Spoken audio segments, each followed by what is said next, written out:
Thank you. First, I'd like to say first that I'm so jealous of the work in Mongolia.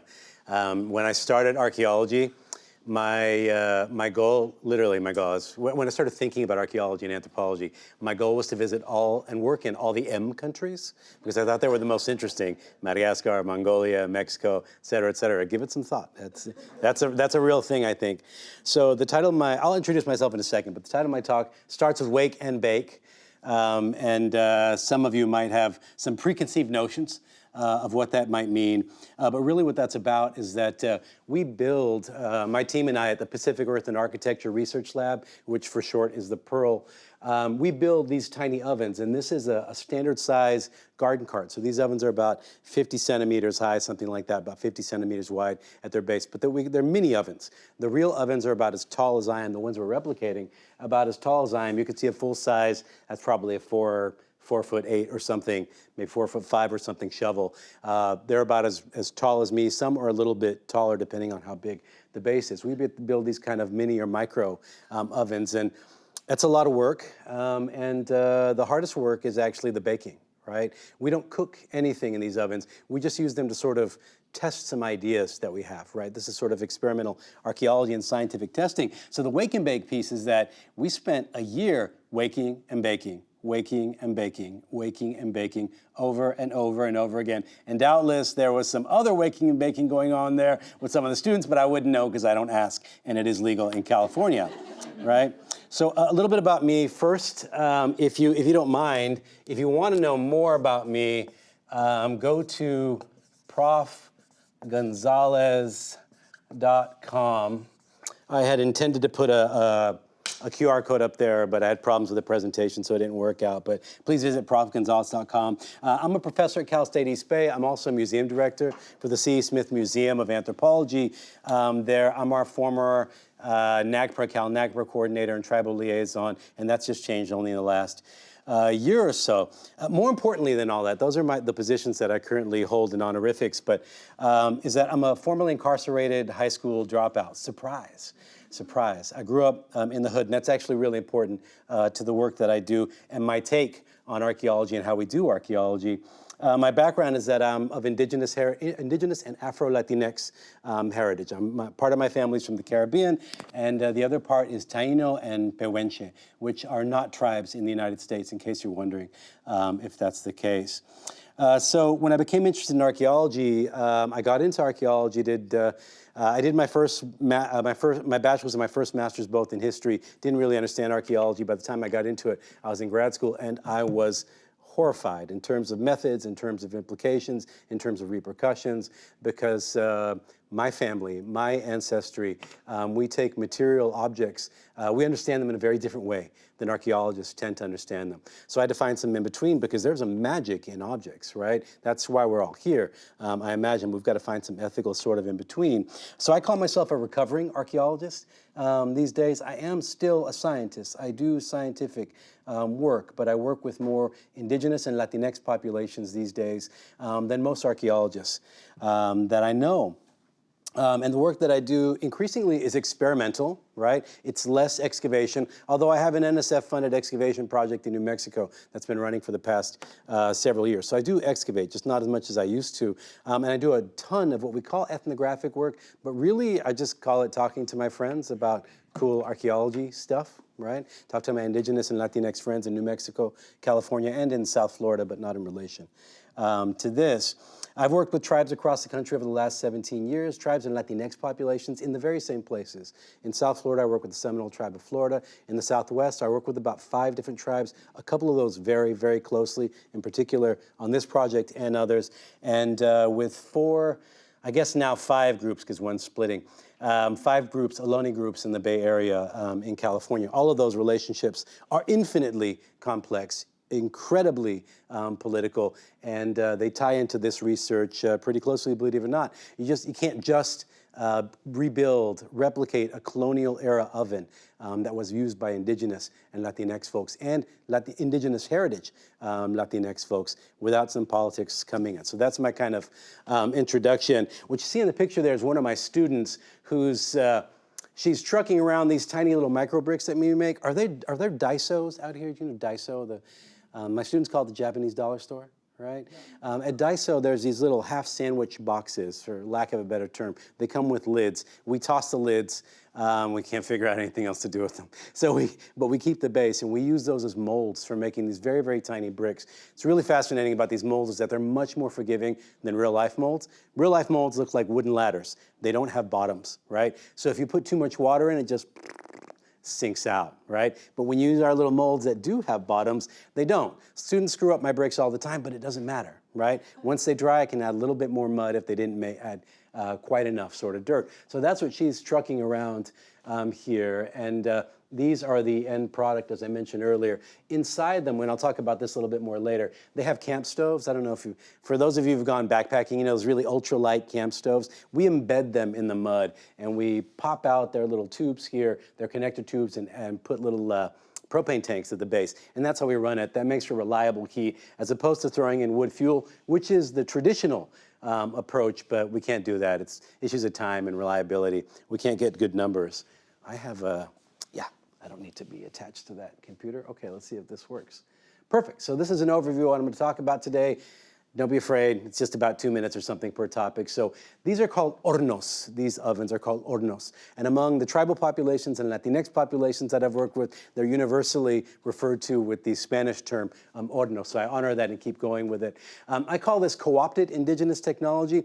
Don't hold any illusions here. This is technology with colonial origins. These are Moroccan, I'll talk more about that in a second, North African and Spanish ovens that came into the Americas, but that indigenous populations co-opted and made their own and used for their own purposes, including for spiritual, religious purposes. But what got me thinking about this research is what I call an archaeological conundrum, right? Across the American West, including the Southwest, from New Mexico and Texas all the way into California, these ovens supposedly existed, one oven per every 3 to 5 or 6 households, whether it's a Latinx household or indigenous household, it didn't matter. There have been thousands of excavations in these areas, and of them, I've only ever found about 5 published research articles on them, of which I'm pretty positive only 2 they found real ovens, right? See, the problem is that we dig holes, as you know, many of you, that are often one by ones, because that's all anybody can afford to do most of the time, right? In Americanist archaeology. And the bricks that we're dealing with are pretty enormous, right? Typically, they're pretty big. This is not like perfect scale. But you're going to see something like this when you find an adobe wall or an adobe oven wall in your 1-by-1 unit, right? Now, the call is made in the field, in particular by CRM folks, right, who have to make calls really, really quickly. For those of you who don't know what CRM is, that's our commercial archaeological wing, and they operate on much, much narrower timescales than academic archaeologists do. They say, oh, it looks burned. This is an oven. It looks burned. It's slightly curved. It's got to be an oven, an adobe oven, right? It's outside of where we would think big buildings would normally be. I got to tell you, I've excavated more adobe structures than almost anyone I know in this business, and most of them, probably 60 to 70%, some large portion has been burned, right? So what you're finding in the ground may not be an oven at all, although it's really, really exciting to call it an oven because you see burned adobe and you don't see that sort of all the time, right? So that's kind of the conundrum, right? So in order to answer that question, because it produces a real question for CRM archaeologists, for all of us who work in the Southwest and the Far West, right, including California, what is an archaeological signature for an oven? And that's one thing we're trying to develop doing this research. Now, what we go to is to native knowledge and experimental solutions, indigenous and Latinx knowledges, which, if you're not very familiar with Southwestern history, the overlap between indigenous and Latinx knowledge is enormous, right? The number of indigenous heritage Latinx populations that are out there is huge, and the respect between those populations is pretty enormous in the information sort of exchange. So when I say indigenous and Latinx, please know that I'm talking about 2 groups which are really multiple groups, for which there was a lot of overlap, right, and a lot of conversation.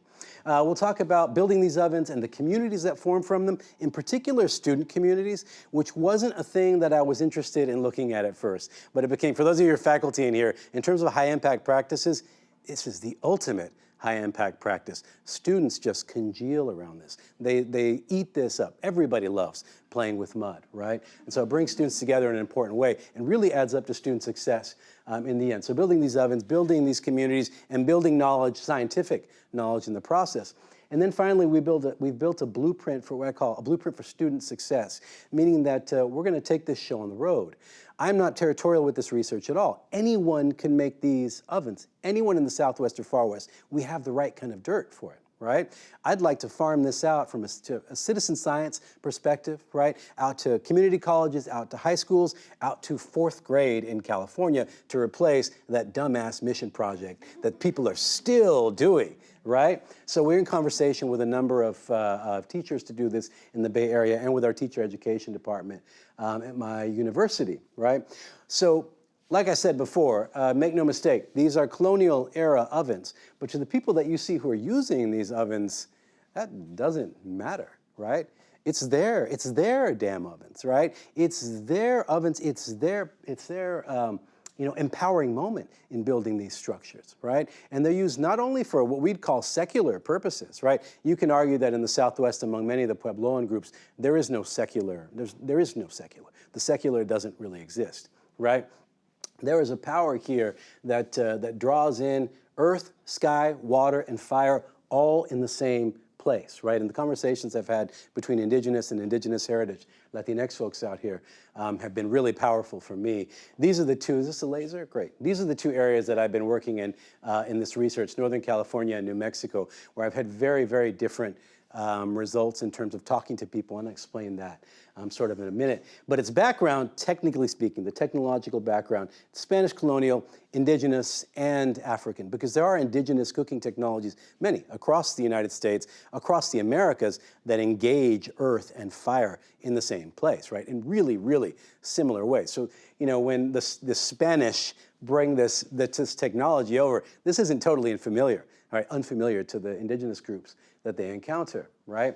In fact, maybe they're more familiar to the Indigenous groups that they encounter than the people that are bringing them in. The people that brought this stuff in, this was expedient technology to them, not technology that they would use back home, right? This is intimate. This is technology with which there is intimate familiarity for the people they arrive at, right? So the question that I mentioned to you before, if these communal hornos were so common, then why don't we ever find them, right? Why don't we ever find them? It was fascinating to me. How this question came up to me is I worked in CRM, commercial archaeology, for a year, directing projects at Santa Clara University on the site of the old Santa Clara mission, working in conjunction with several Ohlone tribes, and Ohlone tribal descendant groups.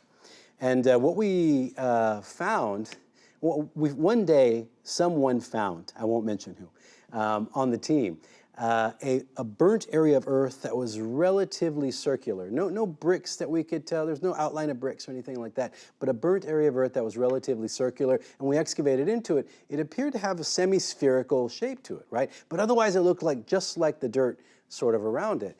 And immediately we were convinced that it was an horno, right? Obviously it's an horno. It's semi-spherical, it's circular, right?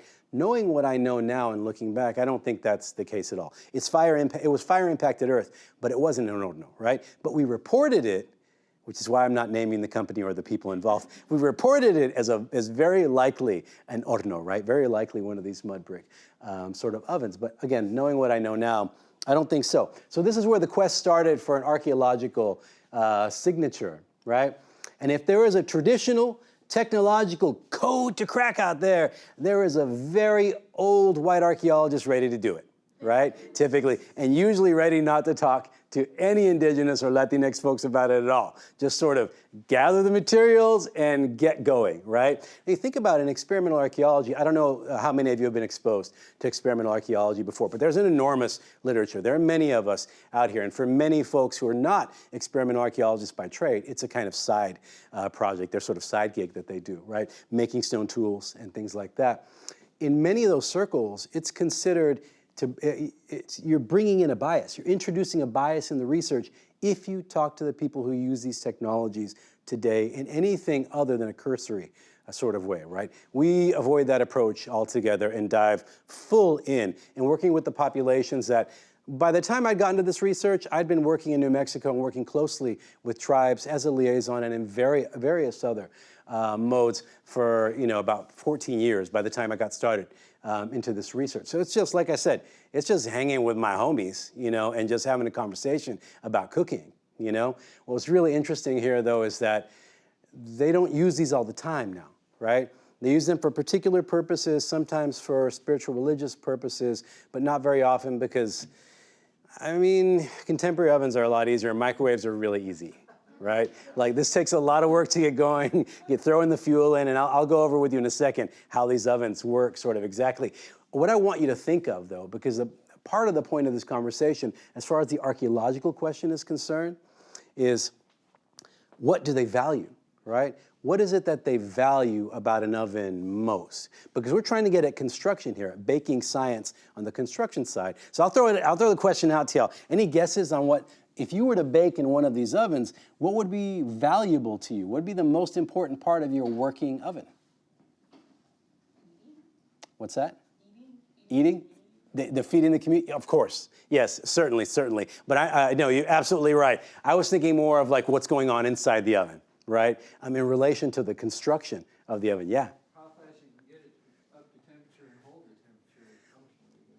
temperature. How fast you can get it up to temperature, and how experienced archaeologist, of course. Yeah, exactly. That's exactly what we're getting at. And the engineers have names for this. So one thing we discovered really quickly is that the archaeological literature for this was useless. We had to dump the archaeological literature because it largely uses ceramics as a model. And while ceramics are wonderful, don't get me wrong, I'm a big fan of ceramic analysis, right? It's not a one-to-one sort of scenario. These are very different sort of creatures here, right? So when we were talking to our Indigenous consultants, Indigenous and Latinx consultants, manufacture right now of these ovens is expedient currently. So what that means is, like, there are some bricks laying around that are left over from having built a house. You can use those bricks. You can put together some bricks with dirt that's nearby and just pop it together, and that's fine, right? But consider the use of the ovens now, right? There are some spiritual religious purposes here and there, right? But you don't necessarily need this oven every day at all, right? At a place called Taos Pueblo, where I work with my most friends of all the tribes that I work with, these are mostly used during the tourist season, right? Because the tourists buy loaves of bread, and that covers a particular number of months. And that's about the maximum usage of these ovens that they get in the whole of the United States is during that time. And even then, don't tell anybody, but some folks bake some of that bread in a regular oven. Right? The stacks of bread you see, not the ones that they're pulling out live, that are maybe for some reason $5 cheaper, than the rest, might have been baked in a contemporary sort of oven. So what we realized quickly is that we're not going to find out from folks today how folks were building these 300 years ago, right? We can't, in anthropological terms, upstream current knowledge very well. Take it upstream, in terms of time, right? So as far as understanding use, we had to start at the beginning. How do you use these things, right? And there are YouTube videos out there that are kind of helpful, but talking with people in real life gives you a sense for the real variation of how they're used. It's also, as far as the indigenous populations that I work with, like I said, among Puebloan groups that I've worked with in the past, there really technically is often no secularity, right? There's not a secular side for folks who are still attached to their traditional religions, right? Traditional practices. But this is pretty close to a secular, right? These are the kinds of conversations that people are willing to have with us, right? There are lots of secrets out there among those groups, but this doesn't tend to be one of them, how they make these. Got it. So they fill these with wood fuel, right? Light and burn the wood fuel, and then, to us, counterintuitively, once all that wood fuel burns down, they clear it out. Right? They'll even take a mop, a standard mop, wet mop, and go in there and clean that stuff out so that they can fill it with food. Fill it with bread, fill it with corn, sometimes to the brim with corn. You can even throw an animal in there, right? A whole animal in there, if you like. And then they bake, right? Now, so the question of what they value is the persistence of heat, how long heat lasts. We thus measure a concept that the engineers call thermal mass, right? That's actually not even a scientific word. It's kind of a buzz term in that community. What it means really is we want to figure out how long the heat lasts and what makes it last. What additives make it last, because adobe mud isn't just mud usually, right? It has stones in it, it has rocks in it, it has straw in it, it has ox blood in it, it has bits of cactus in it, and cactus juice in it, right? So we want to figure out what additives are most helpful in retaining heat. Two of them we're playing with now are rocks, right? Aquarium gravel, actually, and straw. We use organic wheat straw in our experiments. I'm going to give you the 1-minute overview of how these things are put together and how a community is built among our students in the process. This is our super secret borrow pit that we don't tell anybody where it is on campus. And this is also probably the single most beautiful picture I've ever taken, archaeological picture I've ever taken in my life. It's just perfect, not staged at all. This is really great. This is what it looks like when we're making these, mixing. Everything is dollar store. My lab is all dollar store because our funds are always sort of minimal, right? Everything you see there is from the dollar store. And this is what it looks like when our students get together. This is a combination of anthropology students and a huge class of engineering students. These are what these bricks look like, about 11 by 8 sort of centimeters, with rock, with nothing, and with straw. And those are the variables that we're working with, right? I love this image because these students, again, not staged. I'm an archaeologist. I stage a lot of photos, right? Half the photos on my website are me like sort of, asking people, choreographing things, asking people to sit in certain positions, right? But this is not. What we found is that, any of you ever heard of the term tamalada? Tamalada? That's when you make tamales as a group, like a family makes tamales, right?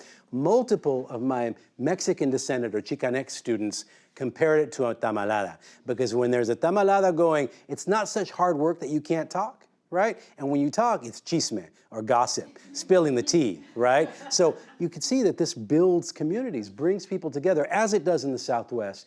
I'll quickly go over the way that we build these. So this is we build a base, we embed the ovens here, we start building the walls, leaving space for the doors. We go from the walls to building the domed roof. We pop in a small Red Bull can, I think this is an 8-ounce Red Bull can, to form the exhaust, right? It forms this little cast for the exhaust. And this is what the final product looks like after we've plastered it really nicely. It only ever looks that beautiful before it dries, and then always and inevitably cracks. That's just part of the process. And we build these little doors to cover it up. This is a student who's co-authoring with me on the article that we're publishing on this. Her name's Marina. Marina's Pascuayaki.